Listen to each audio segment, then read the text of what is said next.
नमस्कार, मैं सुनील मंडल, प्रवक्ता आर इंटर कॉलेज परतोई।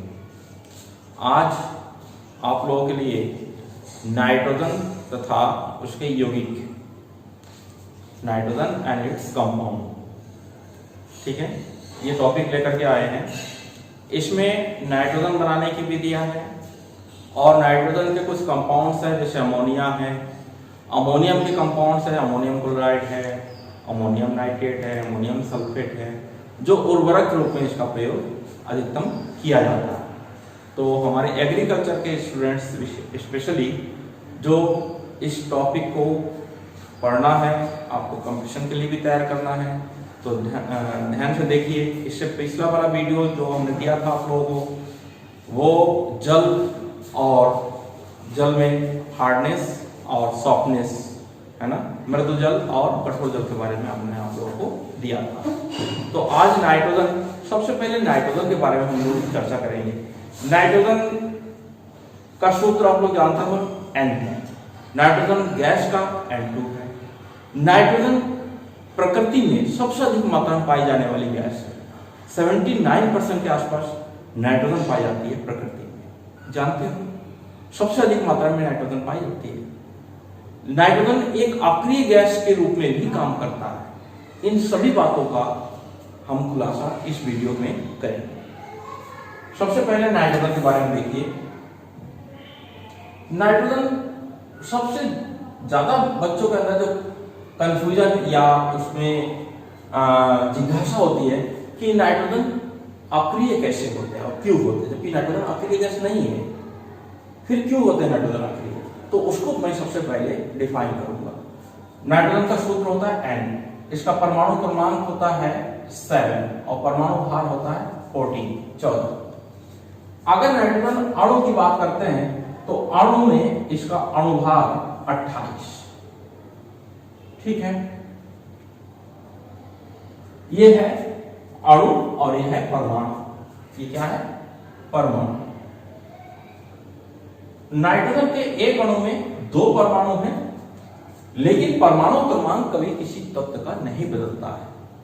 हमेशा ध्यान रखना, परमाणु क्रमांक स्थायी होता है, अर्थात नाइट्रोजन या कोई भी तत्व के परमाणु के क्रमांक के बारे में जब बात करते हैं तो उतना प्रोटॉन उस परमाणु के नाभिक में हमेशा पाए जाते हैं, जो अपरिवर्तनशील होते हैं। इसलिए प्रोटॉनों की संख्या को परमाणु क्रमांक कहा जाता है और परमाणु क्रमांक एक अनचेंजेबल यानी कि चेंज ना होने वाली पार्टिकल्स होते हैं, ठीक है।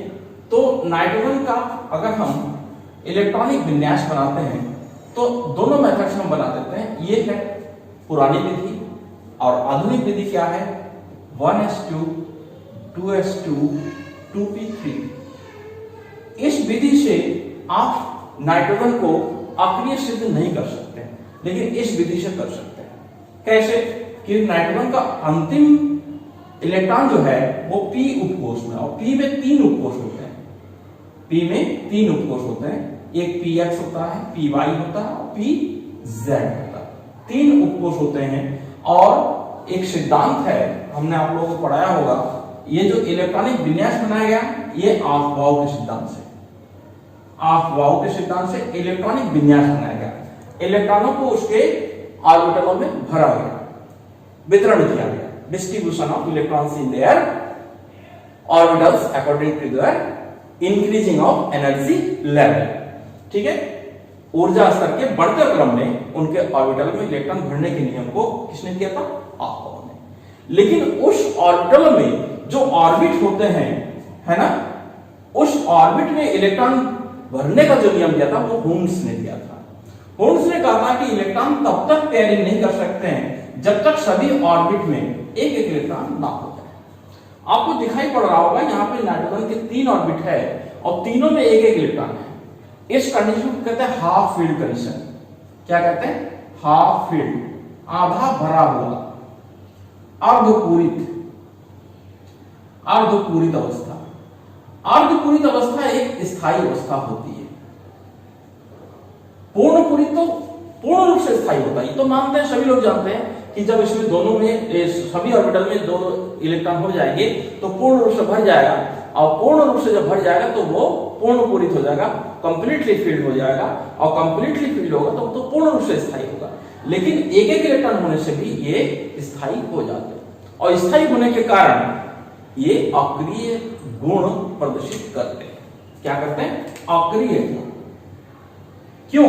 क्योंकि अक्रिय का मतलब होता है ना तो ये इलेक्ट्रॉन लेना पसंद करते हैं ना देना पसंद करते हैं।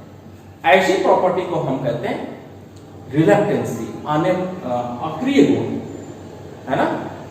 Unreactive property. रिएक्टिव प्रॉपर्टी का मतलब होता है इलेक्ट्रॉन लेना या देना या साझा करना, उसे कहते हैं रिएक्टिव प्रॉपर्टी। और ये अनरिएक्टिव प्रॉपर्टी, यानी इलेक्ट्रॉन ना देना पसंद करते हैं ना लेना पसंद करते हैं। इसलिए नाइट्रोजन प्रकृति में अक्रिय गैस के रूप में पाया जाता है। इसीलिए देखा होगा कि बल्ब में भी नाइट्रोजन गैस भर सकते हैं अक्रिय बनाने के लिए, ताकि टंगस्टन के जो तार होते हैं वो फ्यूज ना हो जाए, उसको अक्रिय वातावरण बनाने के लिए नाइट्रोजन गैस भी भरी जाती है। ठीक है, तो ये नाइट्रोजन के बारे में हमने बताया कि नाइट्रोजन क्यों और कैसे उसके गुणों को डिफाइन करते हैं, या वो अक्रिय क्यों गुण शो करते हैं, इसका विषय करते हैं। क्लियर हो गया? अब आते हैं हम नाइट्रोजन बनाने की कुछ विधियां हैं, और जिसमें एक विधि महत्वपूर्ण है कि प्रयोगशाला में कैसे बनाते हैं। तो प्रयोगशाला में नाइट्रोजन बनाने का एक साधारण मेथड है कि नौसादा का नाम सुना होगा, अमोनियम क्लोराइड। ठीक है, नौसादा प्रयोगशाला विधि नाइट्रोजन बनाने की लिख लो, क्योंकि आप लोगों को नोट्स भी तैयार करना है ना, तो इसलिए सभी बातों को ध्यान में रखना पड़ता है। प्रयोगशाला विधि, प्रयोगशाला में अमोनियम क्लोराइड यानी नौसादर और सोडियम नाइट्राइड NaNO2, इसका नाम है सोडियम नाइट्राइड। इसकी क्रिया जब कराते हैं तो नाइट्रोजन गैस प्राप्त होता है, जैसे NH4Cl प्लस NaNO2, तो ये बन जाएगा NaCl plus N2 plus 2H2। ये हमारा नाइट्रोजन हो गया। प्रयोगशाला विधि है, इसका डायग्राम भी बना सकते हो। इसका डायग्राम इस प्रकार से बनेगा, देखिए। तो सोडियम नाइट्राइड को जब अमोनियम क्लोराइड के साथ गर्म करते हैं तो क्या बनता है? अमोनियम बनता है। तो एक फ्लास्क लेते हैं, आसमान फ्लास्क कहते हैं इसको।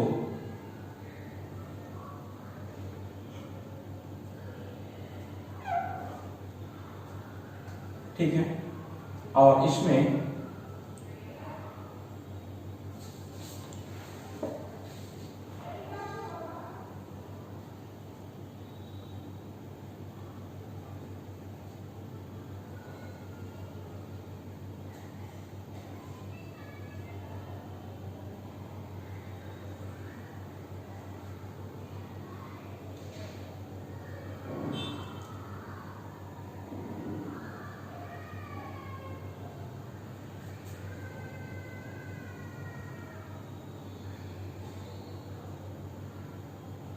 जो नाइट्रोजन गैस बनेगा उस नाइट्रोजन गैस को जल विस्थापन विधि, यानी कि जल में से होकर के जब इसको पास करेंगे तो इसमें बनने वाले जो जल के अणु हैं, आपको दिखाई पड़ रहा है इस रिएक्शन में, वो जल के अणु इसी जो जल विस्थापन विधि करेंगे तो उसमें ये घुल जाएगा और शुद्ध नाइट्रोजन प्राप्त हो जाएगा।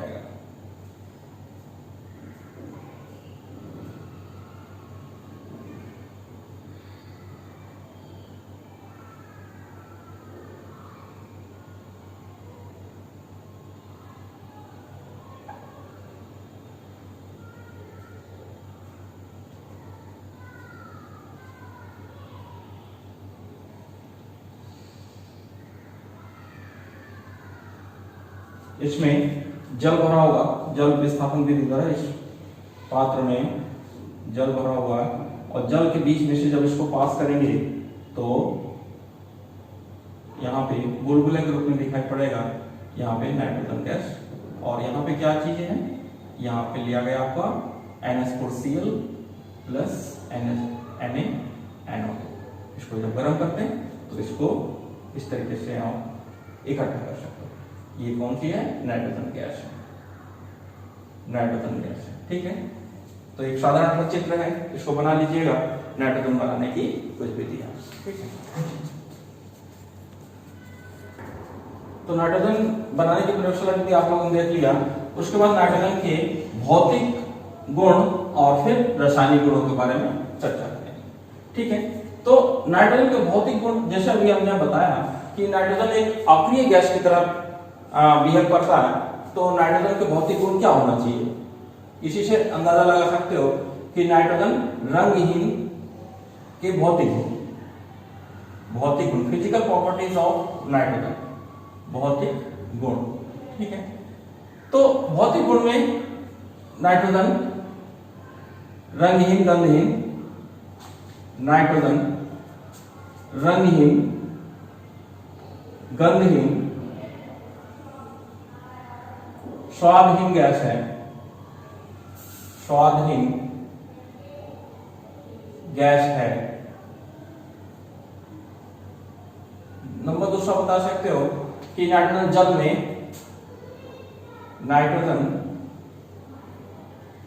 में आघूलनशील, जल में आघूलनशील गैस है।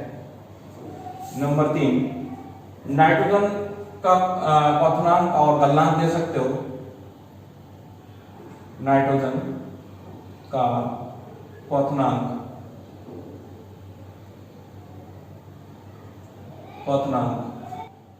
और गलनांक लिख देना।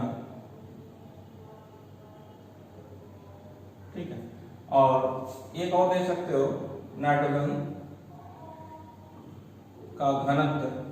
तो ये कुछ क्वेश्चंस इसमें दिए जा सकते हैं। घनत्व इसके है 14 है, नाइट्रोजन का घनत्व 14 है। क्वथनांक है इसके -1 बॉइलिंग पॉइंट, क्वथनांक है -198 डिग्री सेंटीग्रेड। लगभग इस तरीके से है। तो कुछ पॉइंट्स मतलब लगभग 2 पॉइंट्स तो आपके होने चाहिए भौतिक गुण में। अब रासायनिक गुण में जाते हैं, तो रासायनिक गुण में नाइट्रोजन का देख लो कि नाइट्रोजन के रासायनिक गुण क्या है। तो अभी हमने आपको बताया कि नाइट्रोजन एक अक्रियाशील तत्व है। तो कुल मिलाकर नाइट्रोजन के रासायनिक गुण क्या देखोगे कि अक्रियाशील होने के कारण जल्दी रिएक्शन नहीं करते हैं, तो नंबर 1 लिटमस पेपर के प्रति, लिटमस पेपर। तो लिटमस पेपर पर क्या असर होगा? नाइट्रोजन लिटमस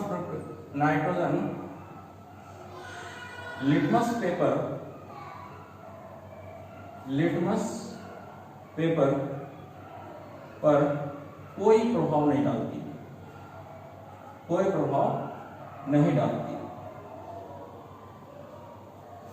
ठीक है, नहीं डालती। तो नाइट्रोजन लिटमस पेपर पर कोई असर नहीं डालती है। सेकंड पॉइंट है कि जल के साथ क्रिया, तो जल के साथ क्रिया में नाइट्रोजन के बारे में मैं बता चुका हूं।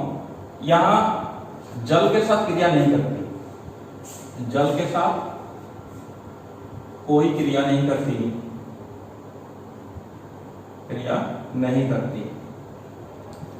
ठीक है।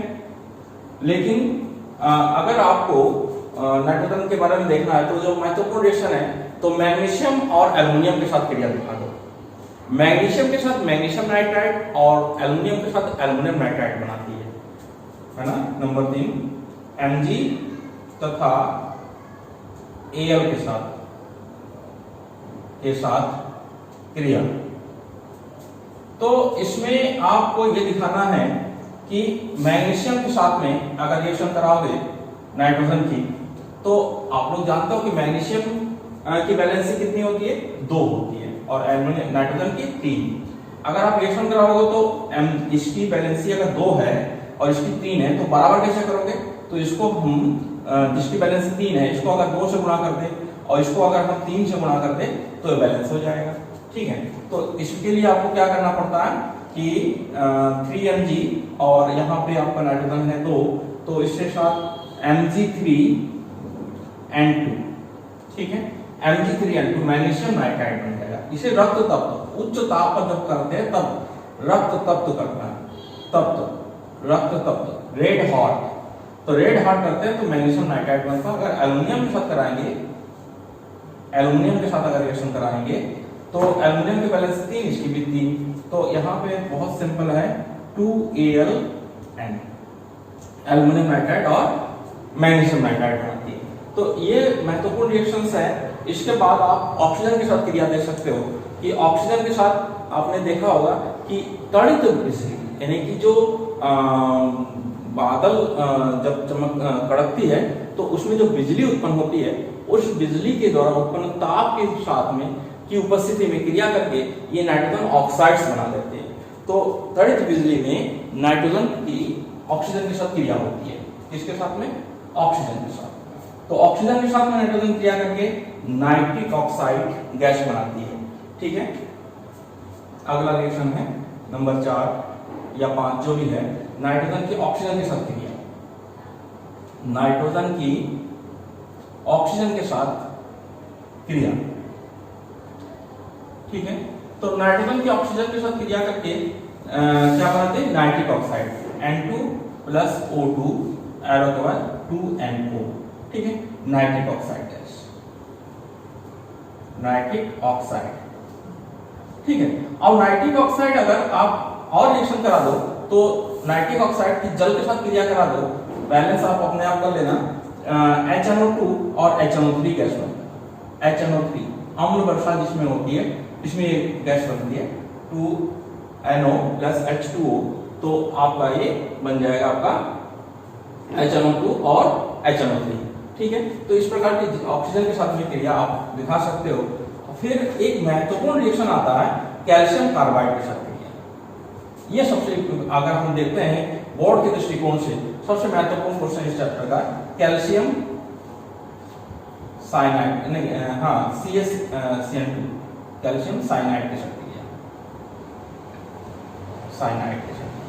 तो CaCN2 के साथ जब क्रिया करती है तो नाइट्रोलिन बनाती है, CaC2 calcium carbide, sorry calcium cyanide नहीं, कैल्शियम कार्बाइड के साथ,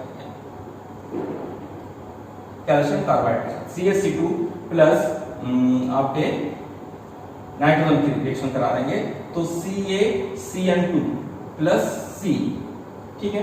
CaCN2 को कहते हैं नाइट्रोलिन, इस दोनों को मिलाकर कहते हैं नाइट्रोलिन, ये उर्वरक के रूप में नाइट्रोलिन। कभी कभी बच्चे भूल जाते हैं, या CaCN2 कैल्शियम साइनामाइड को कहते हैं नाइट्रोलिन, नहीं, कैल्शियम साइनाइड और कार्बन के जो मिक्सचर होते हैं उसको नाइट्रोलिन कहते हैं। ये उर्वरक रूप में यूज करते हैं, उर्वरक, ठीक है, फर्टिलाइजर के रूप में यहाँ पर नाइट्रोजन का प्रयोग या इसका प्रयोग करते हैं हम लोग लैब में, ठीक है। अब इसके बाद आते हैं हम लोग इसके उपयोग में, ठीक है। इसके उपयोग में देख लो कि उपयोग अगर आप लोग देखते हो इसमें नाइट्रोजन के उपयोग, तो एक हमने बताया कि उर्वरक के रूप में बनाने में उपयोग में, नंबर 1 उर्वरक के रूप में, उर्वरक के रूप में नाइट्रोजन का प्रयोग किया जाता है। नंबर 3 अक्रिय वातावरण बनाने के लिए, अक्रिय वातावरण बनाने के लिए इसका उपयोग किया जाता है। नंबर 3 महत्वपूर्ण है, एक अभी आप अगला टॉपिक भी हम इसमें है, अमोनिया बनाने में इसका बहुत महत्वपूर्ण यूज किया जाता है, अमोनिया बनाने में,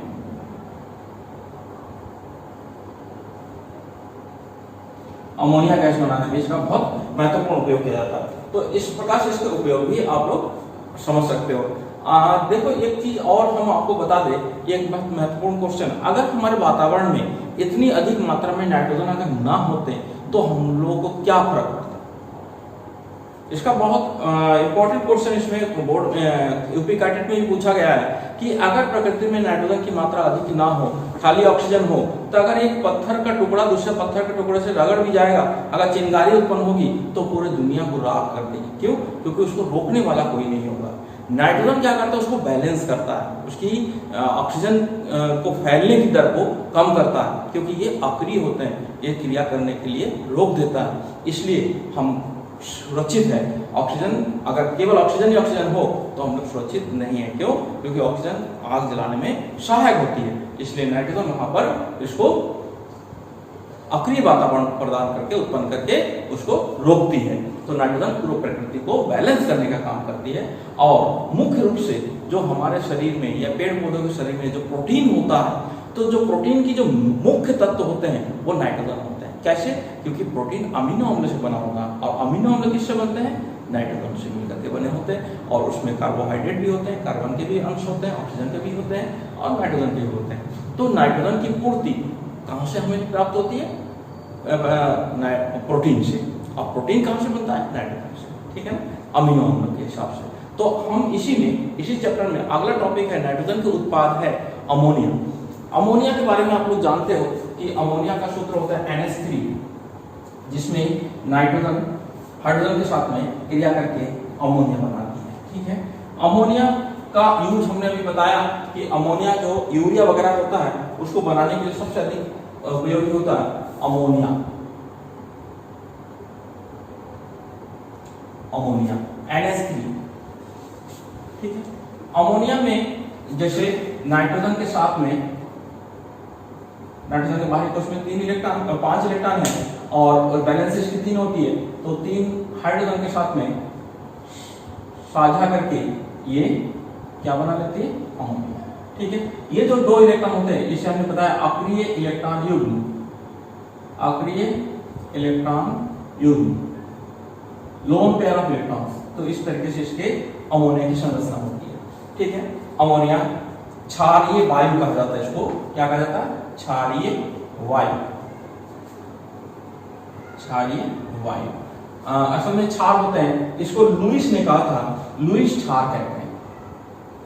क्योंकि लुईस क्षार क्यों कहते हैं, मैं आप लोगों को टेक्निकली बता दूं कि जो कॉम्पिटिटिव स्टूडेंट्स है उसके लिए बड़ा महत्वपूर्ण होता है कि अमोनिया में क्षार और अम्ल की जो आप लोग व्याख्या करते हो कि क्षार वे पदार्थ होते हैं, क्षार वे पदार्थ होते हैं जो हाइड्रॉक्सिल आयन देते हैं।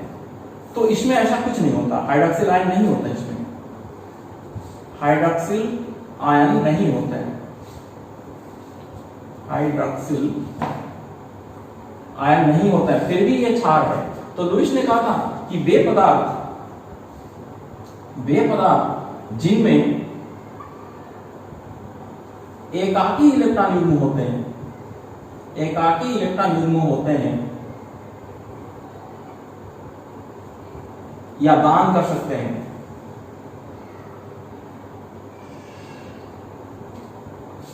क्षार कहलाते हैं। तो यहां पे एकाकी इलेक्ट्रॉन युग्म है और ये दान भी कर पाते हैं, इसलिए ये क्षार है। जबकि इसमें ये समूह नहीं है फिर भी ये क्षार है, तो उसकी व्याख्या किसने की थी? लुईस ने की थी। लुईस ने क्या कहा था कि वे पदार्थ जो एकाकी इलेक्ट्रॉन युग्म दान कर सकते हैं वो लुईस क्षार कहलाते हैं, और जो ग्रहण करते हैं वो लुईस अम्ल होते हैं।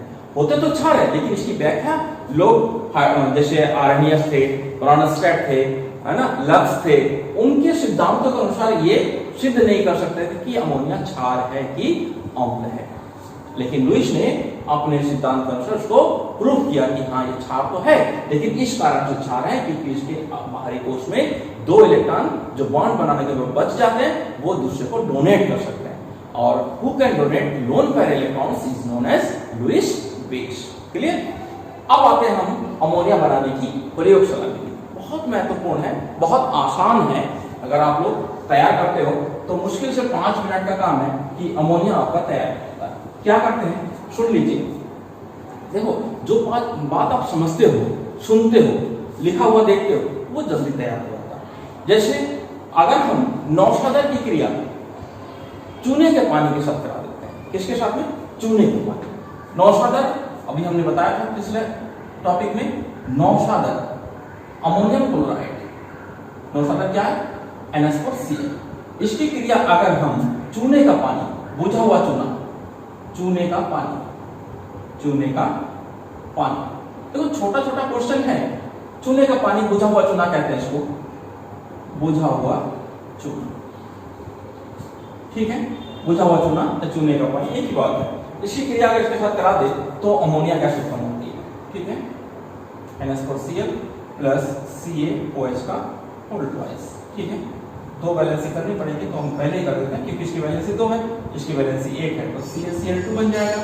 ठीक है, 2 मॉलिक्यूल्स ऑफ अमोनिया बन जाएगा plus 2H2, 2 molecule of H2 बन जाएगा। तो ये अमोनिया गैस बनाने की प्रयोगशाला विधि है। और कौन सी विधि है? प्रयोगशाला। याद रखोगे, प्रयोगशाला।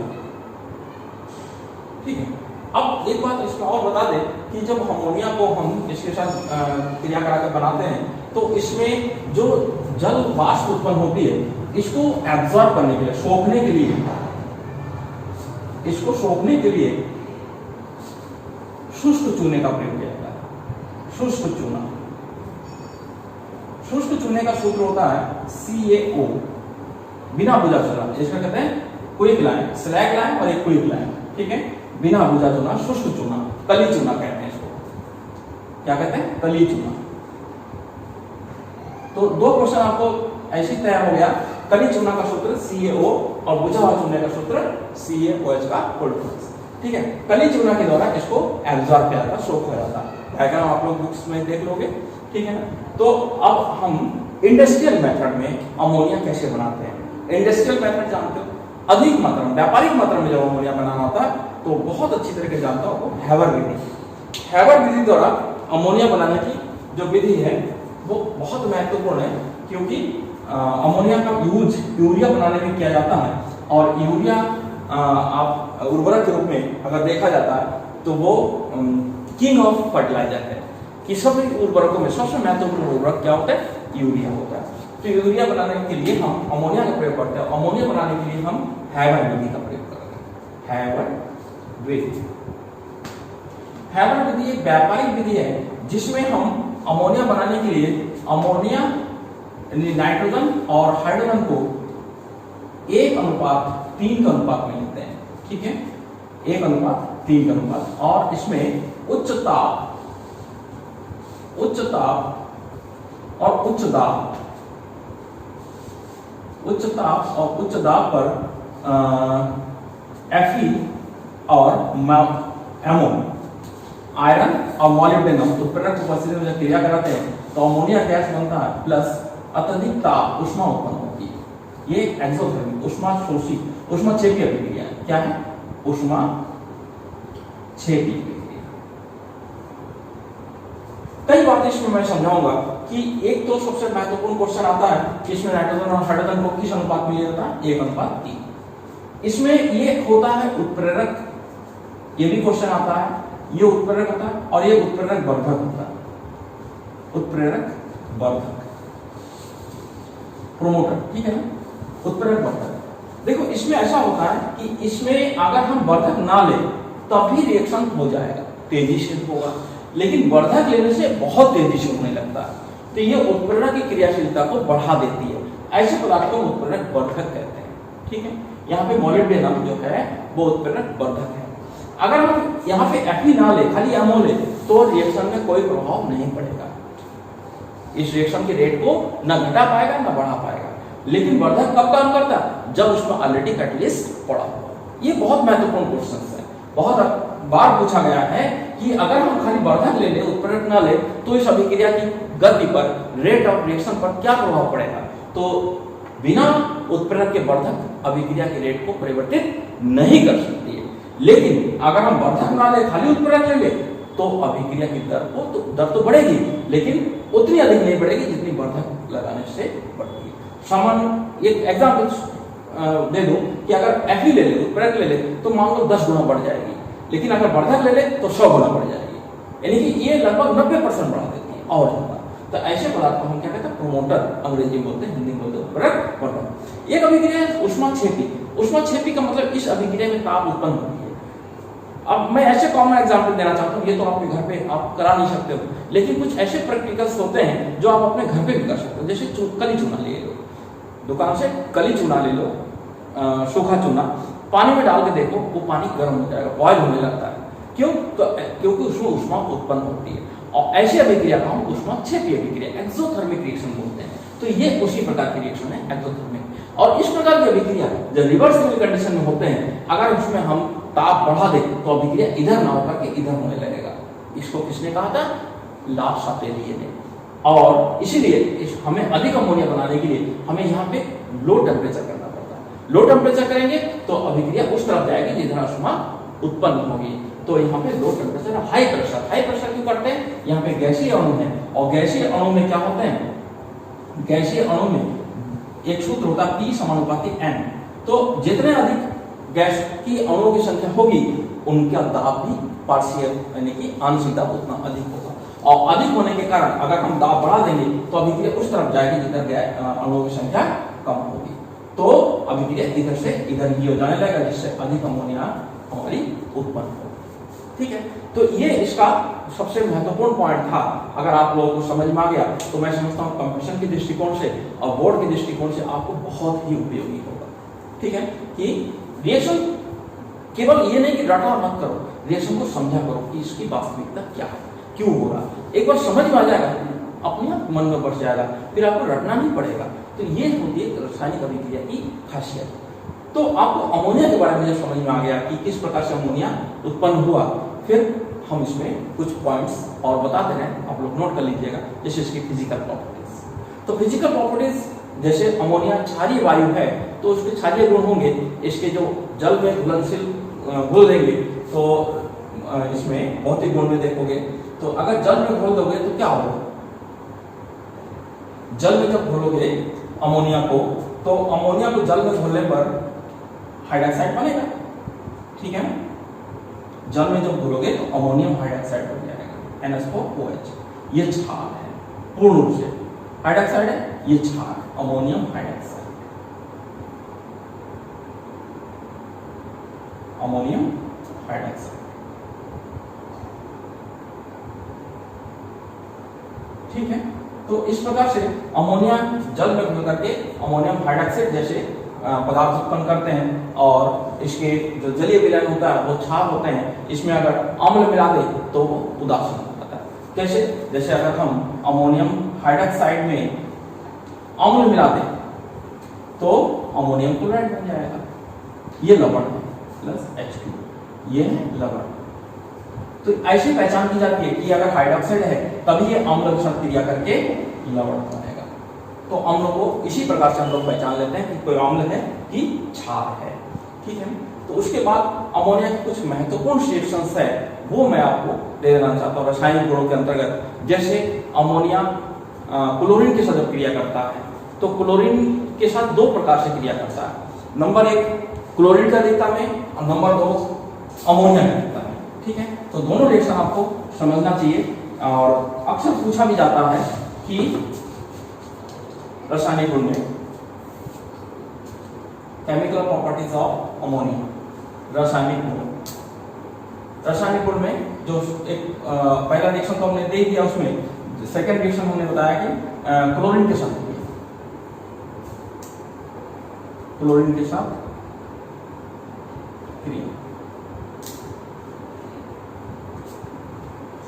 साथ दो प्रकार की क्रिया होगी। इसमें नंबर 1 क्लोरीन का अधिकता में, क्लोरीन की अधिकता में ध्यान देना, हम किस बात को ज्यादा पॉइंट आउट कर रहे हैं, अधिकता में। तो जब क्लोरीन अधिक होगा तो एक विस्फोटक पदार्थ बनता है। अमोनिया क्लोरीन के साथ क्रिया करके NCl3 बनाता है। क्या बनाता है? NCl3 plus 3HCl। तो NCl3 एक विस्फोटक पदार्थ, अमोनियम ट्राइक्लोराइड विस्फोटक पदार्थ बनता है।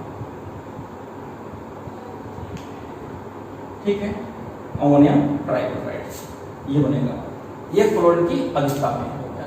अगर अमोनिया की अधिकता में ले लें, दो रिएक्शन इसमें हमने बताया। अमोनिया की अधिकता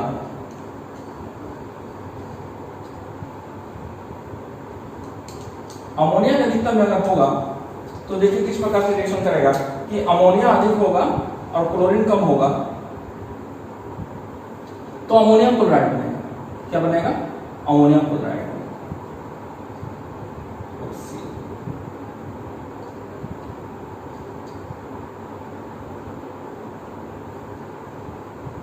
फ्लोरेंस, ठीक है। तो इस प्रकार से आप अमोनिया के दिक्कत में अमोनियम क्लोराइड बनेगा और क्लोरीन का दिक्कत में NCl3 बनेगा।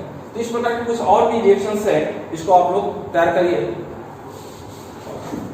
यहाँ पे हमने दिया था कि उसको बैलेंस रिएक्शन है कि जो अमोनिया का दिक्कत में हमने कराया था अमोनियम क्लोराइड और नाइट्रोजन गैस बनेगा, ठीक है, बैलेंस कर लिया रिएक्शन को। अगला रिएक्शन है कि अगर हम अमोनिया वैसे तो जलने में सहायक नहीं होती है, लेकिन अगर ऑक्सीजन की उपस्थिति में जलाया जाए तो जलवाष्प और नाइट्रोजन गैस उत्पन्न होती है। तो इस रिएक्शन को भी देख लीजिए कि अमोनिया की क्रिया ऑक्सीजन के साथ में, ठीक है। अमोनिया जब ऑक्सीजन के साथ क्रिया करेगा तो क्या बनेगा, अमोनिया की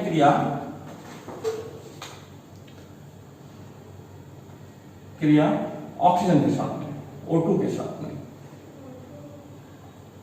तो अमोनिया जब O2 के साथ क्रिया करेगा तो क्या बनाया था हमने, जलवाष्प बनेगा और नाइट्रोजन गैस बनेगा। इसको बैलेंस कर लोगे, कैसे करा जाएगा बैलेंस, जैसे सपोज हमने ये बनाया तो ये N2 हो गया, हाइड्रोजन हो गया आपके 6, तो यहाँ पे 3 मॉलिक्यूल्स जलवाष्प बन जाएगा, ये नाइट्रोजन गैस बन जाएगा। ये ऑक्सीजन के साथ में रिएक्शन करके इस प्रकार के रिएक्शंस देंगे। और कुछ रिएक्शंस ऐसे हैं कि धातु के साथ में कर सकते हैं कि धातु ऑक्साइड को धातु में अपचायित कर देती है, या सोडियम धातु के साथ सोडामाइड बना लेती है। और इसके उपयोग में देख लेना कि उपयोग में अमोनिया उर्वरक यानी कि फर्टिलाइजर के रूप में किस प्रकार के यौगिक बनाते हैं, जैसे अमोनियम क्लोराइड बनाते हैं, अमोनियम सल्फेट बनाते हैं, यूरिया बनाती है। तो इस प्रकार के रिएक्शंस को भी आपको पढ़ना पड़ेगा। और इसके जो बाकी शेष कंटेंट्स हैं, बाकी इसके आपके इस चैप्टर में जो अदर कंटेंट्स हैं, इसको मैं अगले वीडियो में आपको दूंगा, ठीक है ना। आप लोग इस वीडियो को ढंग से देखिए, समझिए, ना समझ में आए तो आप कमेंट्स बॉक्स में लिखिए कि हाँ हमें ये टॉपिक नहीं समझ में आया, मैं समझा दूंगा, ठीक है।